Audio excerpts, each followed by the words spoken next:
আলহামদুলিল্লাহ বাইরে এত সুন্দর বৃষ্টি হচ্ছিল, এত গরম পড়ছিল যে পুরা মানে দুনিয়াটাই ঠান্ডা হয়ে গেছে এরকম একটা অবস্থা। আর বাইরে তো প্রচুর পরিমাণে বাতাস হচ্ছিল, প্রচুর পরিমাণে বাতাস। দেখুন কিভাবে মনে হচ্ছে গাছ একদম ভেঙে যাচ্ছে, আর এত পরিমাণে বিদ্যুৎ চমকাইছিল। আর এই দেখুন আমরা তো হাঁড়ি পাতিল যা ছিল সব পেতে রাখছি বৃষ্টির পানি রাখার জন্য, কারণ গ্রামে বৃষ্টির পানি দিয়ে অনেক মানে রান্না বান্নার কাজে ব্যবহার করা হয়, সেই জন্য বৃষ্টির পানি রেখে দিছে। আর এখানে তো বৃষ্টি যখন শেষ হয়েছে তখন বাইরে বের হয়েছে আম টকানোর জন্য, নিচে অনেক আম পড়েছিল।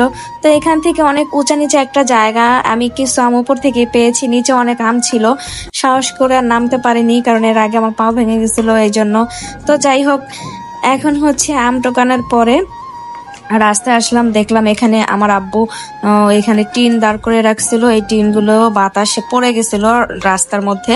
তো আমি আর আমার বড় বোন এই টিনটা খাড়া করায় রাখলাম। এখন একটু হাঁটতে হাঁটতে রাস্তা যাব, দেখবো যে আজকে বৃষ্টিতে কি কি হয়েছে। দেখুন একদম গাছ হেলে দুলে পড়ছে।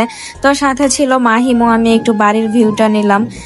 আর এখানে দেখুন বাতাসে মানে প্রচুর পরিমাণে বাতাস হচ্ছিল, তো এই বাতাসে গাছের ডালা ভেঙে পড়ছে। তো এই যে এই ডালাগুলো ভেঙে পড়ছে, এখন আমার বড় বোন বলতেছে চল এই ডালাগুলো আমরা বাড়িতে নিয়ে যাই, ডালাগুলো আমাদেরই ছিল। পরে এগুলো নিয়ে আবার আসলাম, এখানে দেখি যে বাচ্চার আম কুড়াচ্ছিল, এইগুলো দেখে আমার ভাগনা তো লাফাতে লাফাতে দৌড়ে চলে আসছিল ওদের কাছে যে ওরা কি করতেছে একটু দেখি। এখন দেখি এখানে ছোট ব্যাগ নিয়ে এই যে পিচ্ছিটা আম টোকাতে নামছে। তো আমি আবার বলতেছি ওকে তোমরা কি করো, বলে আম টোকায় আর লিচু টোকাই, এই আর কি। তো এই যে বাচ্চাই দুইটা বাচ্চা টোকাচ্ছিল। তারপরে হচ্ছে ওরা দুজন আবার গল্প করতেছিল, সেখানে আমার ভাগনা এসে বলতেছে যে এই আমাকে একটা আম দাও না। পরে বলতেছে যে হ্যাঁ দিচ্ছি। ও আম দেওয়ার জন্য চলে আসছে, ও উঠতে পারে না, ও আমার ভাগনা নিজে দাঁড়াতে পারে না, ওই দেখুন ওকে টেনে উঠাচ্ছে। আমার বোন তো বলতেছে হাই আমার ছেলে পড়ে যাবে, এই কথা ওকে টান দিচ্ছে। দৃশ্যটা খুব সুন্দর ছিল, এটা ভিডিওর প্রথমেই এই এক্সপ্রেশনটুকু দিয়ে দিয়েছি, আপনারা দেখতে পারছেন নিশ্চয়ই। তারপরে হয়েছে যে ও আম টোকাচ্ছিল, লিচু এগুলো আবার মানে খাচ্ছিল, আমটা পচে গেছিল। আর লিচু আমার ভাগনাকেও দিয়েছিল, বলতেছে আন্টি অনেক টক।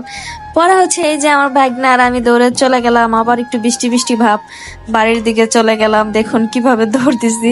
তারপর দেখলাম যে বৃষ্টি আসছে না। এখানে হয়েছে মাহিম আমার আরেকটা ভাগ্নিকে কোলে নিয়ে বসে আছে, ও নিজে হাঁটতে পারে না কিন্তু ওরকে কোলে নেওয়ার জন্য পাগল হয়ে যায়।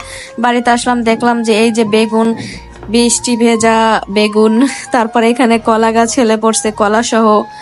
তারপরে হচ্ছে একটু ধানের ভিউ নিলাম, একদম ধানগুলো মনে হয় লাল হয়েছিল রোদ্রে, একটু বৃষ্টি পেয়ে ধানগুলো একদম সবুজ কালার হয়ে গেছে পাতাগুলো আর কি। তারপরে একটু বাতাসও হচ্ছিল, আর এইরকম ভিউটা তো অসাধারণ লাগছিল। তো ভিডিওটা কেমন লেগেছে সবাই কমেন্টস করে জানাবেন। আল্লাহ হাফেজ।